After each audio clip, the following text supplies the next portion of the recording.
안녕하십니까. 현장감을 가장 중요하게 생각하지만 정작 영상은 방구석에서 촬영하고 있는 트럭건TV의 듀크입니다. 안전검사 끝난 상태고요. 믿고 사는 신용사를 위해서 철저하게 제 주관적인 입장에서 이 두 총을 비교해 보도록 하겠습니다. 아무래도 채널이 트럭건이다 보니까는 경제적인 얘기를 먼저 해보겠습니다. 제가 이 두 총을 구매했을 때 이 두 총의 가격은 동일했습니다. 그 현 시점에서 이 두 총의 가격이 둘 다 올랐습니다. 17 같은 경우는 가격이 더 올랐어요. 그리고 재고가 더 없는 경우가 많았습니다. 17 같은 경우 그러니까 다시 입고될 경우에 가격이 오를 확률이 더 높다는 거겠죠. 하지만 이게 끝이 아닙니다. 총이라는 게 유지보수비가 들잖아요. 일단 두 총은 똑같은 탄약을 사용하고 있지만 액세서리, 탄창 같은 경우는 17은 가격이 하나당 70불 정도 합니다. 글락 같은 경우 가격이 40불 정도 되는데 호환되는 탄창 같은 경우 20불대 탄창을 구매할 수 있어요.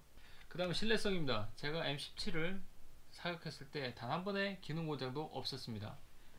형은 잠깐 나가 있어. 그리고 글락 19X를 사격했을 때 한 3번 정도 기능 고장이 났습니다. 제가 정확한 이유를 파악하지는 못했어요. 추측컨대 제 그립이 잘못됐을 수도 있겠죠. 그렇기 때문에 제가 백스트립을 추가했습니다. 아니 허구한 날 손이 작아서 총을 제대로 질 수 없다면서 왜 백스트립을 추가했느냐면은 제가 정확하게 원인을 분석하지 못했기 때문에 백스트립을 추가해서 그립을 키움으로써 제 손 잡는 그런 형상을 살짝 변화를 준다고 그래야 되나? 아직 그 이후에 사격은 해본 적이 없지만 좀 더 나아질 것으로 기대하고 있습니다. 두 번째 이유는 뭐냐면은 제가 탄약을 여러 가지 사격해봤습니다. 탄피 같은 경우 황동 탄피, 알루미늄 탄피, 철 탄피를 사용했었어요. 철 탄피에 플라스틱 코팅이 되는데 약실에 들어갔다 나갔다 하면서 약실 안쪽에 플라스틱 찌꺼기가 쌓인다고 해요. 철 탄피만 계속 사격하는 경우에 별 문제가 없지만 열 전도율이 더 높은 알루미늄이나 황동 탄피를 사격했을 경우에 플라스틱 찌꺼기가 흡착되면서 추출 불량이 생길 수도 있다고 합니다. 슬라이드 흡착 속도가 늦어짐으로 인해서 기능 고장이 발생했을 확률도 있어요. 제가 약실을 청소를 하고 다시 사격을 해보고 그 결과를 한번 알아보도록 하겠습니다. 아직까지는 제가 이 글록에 대한 신뢰성을 저버리고 싶지 않아요. 휴대성은 글락 19X가 압도적으로 높습니다. 보시면 크기 자체도 살짝 컴팩트하고 무게도 크게 차이가 납니다. 그 다음 확장성 얘기를 해보겠습니다. 총 자체의 확장성으로만 놓고 보면 M17의 압승입니다. 왜냐면 이 프레임 하나만 갈아 끼움으로써 다른 색깔, 다른 사이즈, 임무에 따라서 다양하게 변화시킬 수 있어요. 글락 같은 경우는 뒤에 있는 백스트립을 교환하는 것으로 총 자체의 확장성은 조금 제한적이지만 문제가 뭐가 있냐면 이 시그는 이 프레임 하나 값이 상당합니다. 캐나다에서 하나당 약 70불 정도 하고 있어요.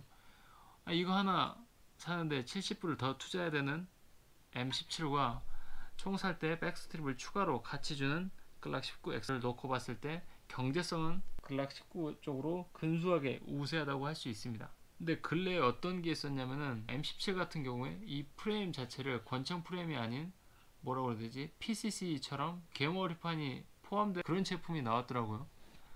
글락도 여기서 질 수가 없죠. 글락 자체는 카빈으로 만들 수 있는 키트가 이미 시장에 여러 종류가 나와 있으니까요. 그 외에 전체적인 액세서리를 따지고 보면 이쪽은 살짝 아무래도 글락이 우세하지 않나 그런 생각이 듭니다. 자, 이번에는 17에 좀 더 중점을 두고 얘기를 한번 해보겠습니다. 이 P320이 뜬금없이 하늘에서 뚝 떨어진 시그의 폴리머 프레임 모델이 아닙니다. 이거는 기본적으로 P250이라는 더블 액션 온리 권총으로부터 출발한 스트라이크 파이어고, 시그 같은 경우는 이미 첫 폴리머 프레임 권총이 시그 프로, 이건 제가 한국에 있을 때 비비탄 총으로도 가지고 있었던 총인데 그때부터 시장에서 성공을 한 모델이고 미국의 제식 권총 사업에서 승리한 권총이기도 하고요. 이 피그래. 또 하나 장점이 뭐가 있냐면 LCI, 그러니까 약실에 탄이 들어있는지 확인시켜주는 이 부품이 총의 상단이 있어서 내가 조준하고 있는 상태에서 조금만 고개를 들면 약실에 탄이 있나 없나 손쉽게 확인할 수 있는 그런 장점이 있습니다. 그러니까 단점은 뭐가 있냐면 시그의 전통적인 단점이기도 한데 대가리가 큽니다. 상부가 좀 무거워서 그 반동이 살짝 느껴진다는 단점이 있고, 일단 풀사이즈이기 때문에 총 자체가 무거워서 휴대성이 19X에 비해서 살짝 떨어진다. 그린 모듈의 가격이 비싸다. 이 그린 모듈이 비싼 건 둘째치고 미군에 납품하느라 바빠서 이걸 돈을 싸들고 다니면서 구하려고 그래도 구할 수가 없는 상태예요. 또 시그는 군납 초기에 한참 이게 망치로 슬라이드 뒷부분을 때리면 발사가 되는 스트라이크 파이어인지 해머 파이어인지 모르겠다는 그런 얘기가 있었는데 현재는 다 개선이 된 것으로 알려져 있고요. 그럼 글락의 장점은 뭐가 있느냐? 일단 슬라이드가 짧고 가볍기 때문에 총 전체의 무게가 가볍다는 점, 그로 인한 휴대성이 아주 좋다는 점. 시그가 아까 가분스라고 디스한 적이 있는데 이 손잡이에서부터 이 슬라이드 위쪽이 올라온 걸 보시면 이 권총의 단일 부품에서 가장 무거운 슬레이드가 훨씬 내 손 잡는 방향에서부터 위쪽에 있다는 거는 그만큼 반동 제어하기가 어렵다는 거고, 이 글락은 그게 훨씬 더 낮게 있음으로써 반동 제어가 훨씬 용이하다는 장점이 있습니다. 글락이 지금까지 이 시장을 제패하게 해준 큰 원인 중에 하나인 것 같아요. 보시면은 내가 권총 반동을 제어하기 위해서는 이 최대한 무게중심이 무거운 슬라이드 위쪽으로 총을 올려 잡는 게 유리한데, 글락을 잡았을 때랑 시그를 잡았을 때랑 제 손을 비교해 보시면 제가 반동을 제어할 수 있는 이 손끝 부분과 무게중심이 높게 있는 슬라이드, 글락이 훨씬 유리하겠죠. 단점이 뭐가 있냐면은 뭐가 있지? 글락에도 LCI가 있습니다. 여기 LCI가 있는데 있으나 많아요. 너무 작아가지고 잘 보이지가 않아요.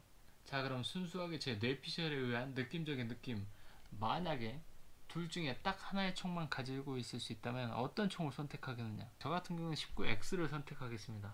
보면은 균형감은 17이 더 좋을 수가 있어요. 근데 슬라이드가 짧고 그립이 길어서 살짝 권총치고는 균형이 이쁘지가 않을 수도 있습니다. 근데 저는 이렇게 균형이 맞지 않는 게 좋아요. 특히 앞쪽이 길지 않고 쑥 들어가 있는 걸 좋아합니다. 저희랑 같이 하고 있는 걔도 퍼그잖아요. 주둥이가 짧은. 그래서 앞에 좀 튀어나온 게 적은 전 그런 게 좀 좋은가 봐요. 이건 제 개인적인 생각일 뿐입니다. 시기가 총을 못 만든다는 것도 아니고 M17이 나쁘다는 것도 아니에요. 왠지 더 정이 더 가는 모델이다. 자, 오늘은 악천후는 아니지만 기상상태에 의한 방구석 특집이라고 해야 되나?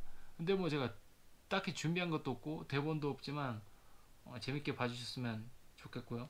아무래도 급하게 준비한 영상이다 보니까 제가 하지 못한 말, 빠뜨린 말들을 많이 쓸 수가 있어요. 댓글 많이 남겨주시고 제가 채널을 관리하는 페이지에 들어가 보면 구독자님들께서 어느 국가에서 많이 접속했는지 확인할 수 있는 곳이 있는데 현재 독일, 인도네시아, 칠레에 계신 구독자님들 좀 더 분발해서 많이 시청해 주시면 감사하겠습니다.